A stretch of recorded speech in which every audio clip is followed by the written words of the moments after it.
Em fevereiro do ano passado, o país amanheceu com uma tragédia no esporte brasileiro.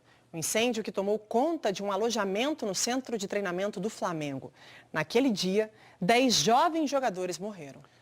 No próximo sábado, completa um ano desde o incêndio. E até hoje, a maioria das famílias não assinou nenhum acordo de indenização com o Flamengo e a Justiça ainda não acusou ninguém pela tragédia.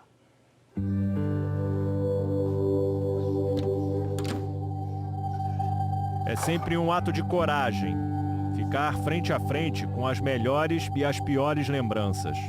A gente não esquece nunca, nunca. E é uma ferida que dói. Eu esperei meu filho 40 anos, vivi com ele 15. Não faço plano mais, eu não tenho sonhos.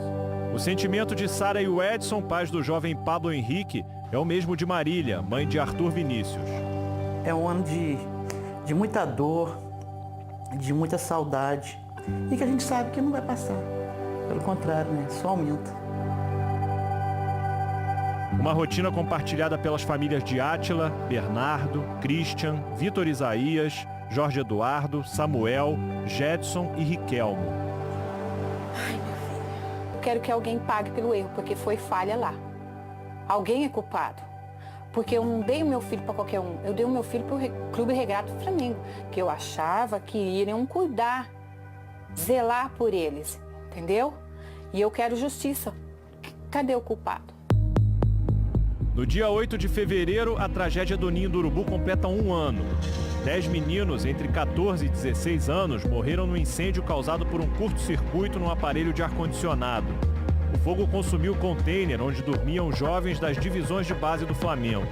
10 sonhos interrompidos, ainda sem uma explicação. Até hoje, o inquérito que apura responsabilidades pelo incêndio não foi concluído pela Polícia Civil. Nós não temos um responsável. O Flamengo não foi responsabilizado de nada até esse momento. Porque o laudo também vai fazer um ano e não saiu. Essa é a nossa justiça. E eu confiei ao Flamengo, uma criança de 13 anos, quando ele chegou lá. O Flamengo me devolveu um caixão que eu não pude ver o rosto do meu filho. Isso dói demais. Numa primeira fase das investigações, 8 pessoas foram indiciadas. Uma delas foi o ex-presidente Eduardo Bandeira de Mello, por homicídio com dolo eventual, quando se assume o risco de morte. Mas em dezembro, o inquérito foi devolvido pela segunda vez pelo Ministério Público para a delegacia que cuida do caso. A assessoria da Polícia Civil informou que no momento estão sendo feitas novas diligências, ou seja, a polícia segue levantando novas informações. O inquérito conta com mais de 2.200 páginas. A expectativa é que a investigação seja concluída nos próximos meses. Esse inquérito ele vai ser encaminhado para o promotor responsável pelo caso, né, vindo da delegacia, e o promotor de justiça, então, vai analisar esse inquérito e vai verificar se há hipótese de oferecer a denúncia com relação a esse caso. Ontem, o Flamengo divulgou um vídeo em suas mídias sociais no qual o presidente Rodolfo Landim, o vice-jurídico Rodrigo Dunche e o executivo do clube Reinaldo Belotti respondiam a perguntas enviadas por diversos veículos de imprensa, inclusive pela Globo. Esse inquérito foi concluído inicialmente, a autoridade policial atuou, me parece, com muita celeridade. Foi encaminhado ao Ministério Público, que solicitou novos esclarecimentos. Então, assim, a gente acha que está chegando no fim e a gente não cobra nada, porque a gente sabe que está sendo feito com esmero e atenção. Está tudo certo. As 10 mortes no Ninho do Urubu não representam apenas a tragédia das famílias. São também um retrato de uma estrutura negligente do Estado. Afinal, prefeitura, órgãos de segurança e o Flamengo, o maior interessado no bem-estar dos meninos, tiveram todas as oportunidades de evitar o que aconteceu. E falharam. Na ocasião da tragédia, o Flamengo já tinha sido multado 31 vezes pela prefeitura por manter o Ninho do Urubu aberto sem o alvará de funcionamento. O clube também não possuía os certificados do Corpo de Bombeiros. E no projeto aprovado pela Secretaria Municipal de Urbanismo em abril de 2018, a área de alojamento atingida pelo incêndio constava como estacionamento. Legalmente, não tinha autorização para ser usada como dormitório. Hoje, o Ninho do Urubu ainda funciona com licenças provisórias. Por e-mail, a Prefeitura respondeu que em agosto de 2019 entregou ao Flamengo o habite-se parcial, documento que autoriza o uso do local. O documento definitivo não foi concedido porque ainda existem 2 blocos sendo construídos. Por fim, a Prefeitura esclarece: nova vistoria para o habite-se definitivo será realizada quando eles terminarem as obras com licença em vigor. Então hoje o Ninho do Urubu tem o alvará e tem o habite, dado pelos órgãos competentes, seguindo tudo que era necessário para obtê-lo. O processo de regularização junto ao Corpo de Bombeiros está em andamento. No dia 15 de março do ano passado, o Flamengo assinou um termo de ajustamento de conduta para a execução das medidas contra incêndio e pânico previstas em lei. O prazo para a conclusão era de 3 meses, mas o clube pediu prorrogação do prazo, que foi estendido até dezembro deste ano. Aconteceu, tá? E ninguém fez nada, tá? Quantos meninos estão por aí mal alojados, que pode acontecer de novo? Então, esse tipo de coisa que a gente gostaria que não acontecesse mais. Esse talvez seria o tipo de justiça que a gente buscaria. O que mudou na estrutura do Flamengo em um ano depois desse acidente? Hoje o CT Jorge Lau é totalmente seguro? Há mais vistorias nas estruturas hoje do que havia antes? No Flamengo como um todo, nós demos ênfase a uma estrutura que abrange as questões relativas à saúde ocupacional, meio ambiente e segurança. Então, respondendo claramente sua pergunta, melhorou sim e muito a gestão do Ninho do Urubu. Um ano depois da tragédia, as famílias das vítimas ainda aprendem a lidar com o vazio da perda e com todos os problemas que surgiram. Esse 11 meses pra cá, minha vida transformou, ela não mudou, ela transformou. Eu não tenho saúde direito mais, só vivo através de remédio, é remédio para dormir, é remédio para glicose, é remédio para depressão. Eu sempre trabalhei de motorista, eu viajava era 600, 700 quilômetros por dia. Hoje eu sou proibido de dirigir, então a vida virou de cabeça para baixo. Pais do goleiro Christian Esmério, Andréia e Cristiano também convivem com problemas de saúde. Ela toma antidepressivos, ele remédios para controlar a pressão. Entre os meninos mortos, Christian era um dos mais promissores. O goleiro frequentava as seleções brasileiras de base e estava prestes a assinar o primeiro contrato profissional. Depois, queria tirar os pais da comunidade onde vivem, em Madureira. Eu não tenho mais motivos para sonhar. Eu não tenho mais motivos para criar, pensar no futuro, porque no meu futuro, no meu passado, eu tinha 3 filhos e hoje eu só estou com 2 aqui. E para mim não é a mesma coisa. O sofrimento é ainda maior com alguns comentários sobre a luta das famílias por justiça. Nós só queremos os direitos dos meninos, o que é de direito nosso. Ninguém quer ficar milionário à custa do Flamengo. 2 milhões, 2 bilhões não paga a vida. Não paga a vida. Do meu filho não paga. Meu filho não tem preço. Meu único filho. Isso é vida de pai. Só Deus para ter dó da gente, viu? Porque se depender de justiça, a gente tá pego. Justiça para pobre era vira as costas. Justiça é bom para classe alta. É difícil falar para prosseguir se o tempo todo as pessoas estão ali, ó, te machucando, tocando na tua ferida. É um filho, gente. Essa foi certamente a maior tragédia da história do Flamengo. A gente vai ainda conviver com isso durante muito tempo na nossa memória. Acho que todos aqueles que trabalham aqui no Ninho, até num nível mais elevado, mas os torcedores do Flamengo também, todos eles. E certamente, por mais que isso vá com o tempo sendo curado, vão ficar as cicatrizes. Em homenagem aos 10 meninos, o Flamengo irá construir um memorial no Ninho do Urubu. Existe aqui um projeto de construir, a exemplo do que já existe hoje lá na Gávea, né? Uma capela aqui para São Judas Tadeu e dentro dessa capela vai haver um espaço específico destinado para homenagear os meninos que sofreram esse acidente. Quando a tragédia ocorreu, o clube hospedou familiares num hotel na zona oeste do Rio. O presidente Rodolfo Landim esteve presente e se emocionou, mas a ausência de acordo acabou gerando um distanciamento da diretoria do clube. Pais que não entraram em acordo com o Flamengo lamentam. Quando a gente perde alguém, que alguém vem dar uma mão, dar um abraço, como que a gente se sente? Você não se sente protegido? Você não se sente acolhido? É o que a nossa família quer.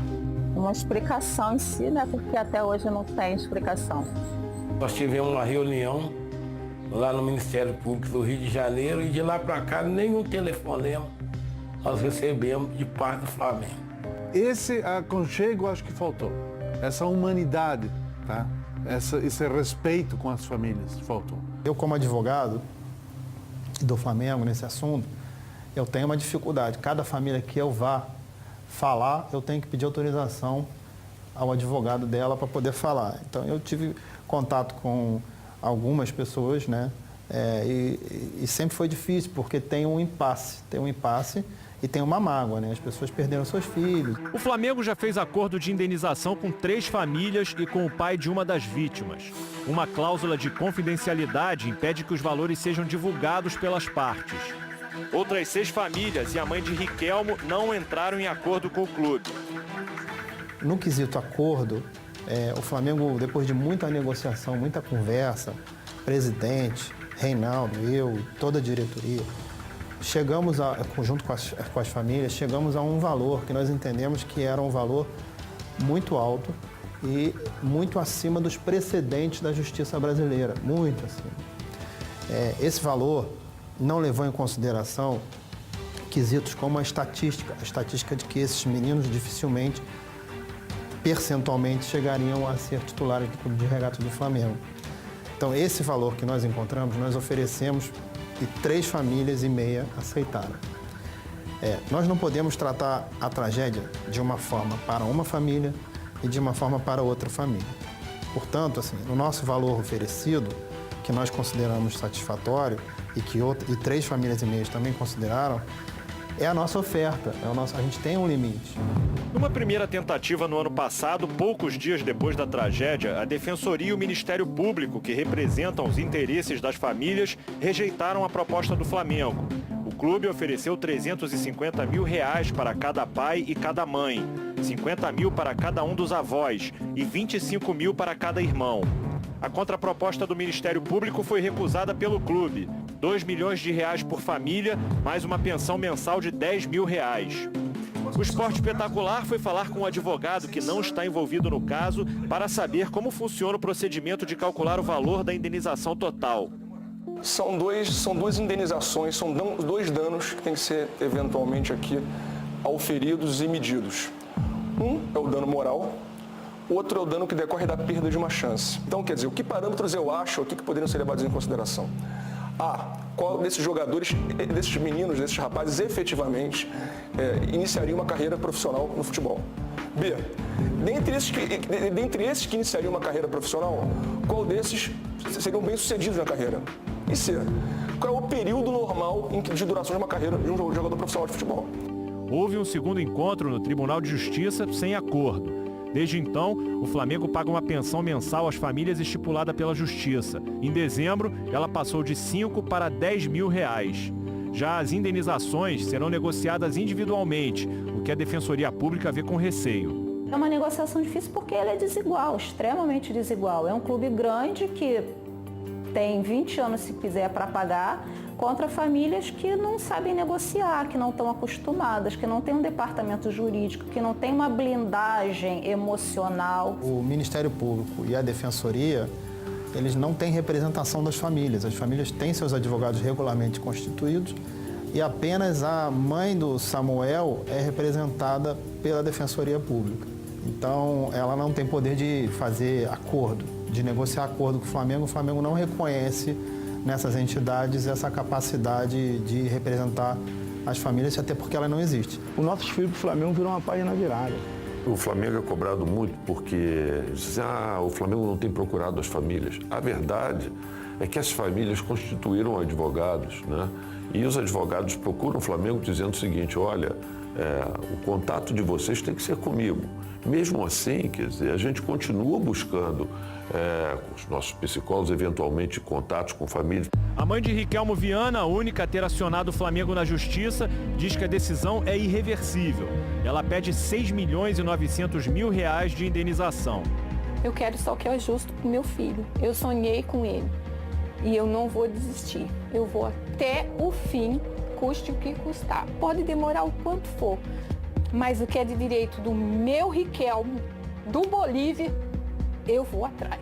O Superior Tribunal de Justiça, ele é muito preocupado em parametrizar o dano moral de uma maneira o mais precisa possível relativamente às espécies de causas que chegam ao seu conhecimento e ao seu julgamento. Eu tenho conhecimento de condenações que variam de R$120 mil a R$1 milhão, dependendo, evidentemente, do alcance do dano, das condições particulares das vítimas e dos agressores, ofensores. E isso é muito importante para a avaliação e para a aferição do dano moral. Foram 16 sobreviventes da tragédia e todos fizeram acordo com o clube. Em janeiro, 5 deles foram dispensados pelo Flamengo. A decisão pegou de surpresa a Defensoria e o Ministério Público, que ainda pediam ao clube pelo menos 2 anos de estabilidade para os meninos. O Flamengo alegou que a decisão foi técnica. Foram atletas que a gente entendeu que não alcançaram um nível para permanecer no Flamengo. Os outros 11 a gente entende que conseguiram permanecer, conseguiram desenvolver, alguns superaram até expectativas. Dos 3 meninos feridos no incêndio, Francisco Diogo e Cauã Emanuel treinam normalmente. Jonathan Ventura, que encontramos na última sexta-feira deixando o ninho, faz trabalhos mais leves. Ele está bem melhor das graves queimaduras sofridas pelo corpo e em 2 meses deve voltar aos treinos. O Flamengo tem custeado todo o tratamento clínico do Jonathan, clínico e psicológico. Hoje nós temos um problema um pouco mais sério, que é a dilatação do esôfago, mas também está evoluindo muito bem. Entre as famílias dos meninos mortos que não aceitaram o acordo, a espera é por justiça. Um dia eu tinha vontade, eu não sei se eu vou ter coragem de chegar para conversar. Eu tinha vontade de conversar com a diretoria do Flamengo. Saber se quando eles colocam a cabeça no travesseiro, vocês têm um sono, porque eu tenho 11 meses que eu não durmo. Nunca mais eu vou ver meu filho. Nunca mais eu vou ter o meu filho. Será que eles sabem o que é isso? Não tem noção. É importante ressaltar que o Flamengo, embora esteja aprimorando os seus processos, o Flamengo, nesse caso, ele está se colocando à disposição de todas as famílias e de todos os envolvidos, porque ele reconhece que ele tem responsabilidade independente de culpa. Para nós do Flamengo, de tudo que a gente olhou, nos aparenta ter sido um lamentável acidente. Fala pessoal, para você que não acredita que dá para ganhar dinheiro com a internet, eu tô aqui novamente para mostrar para você que dá sim para ganhar dinheiro sem você sair de casa. Olha quanto que eu já ganhei nesse mês. Tá vendo?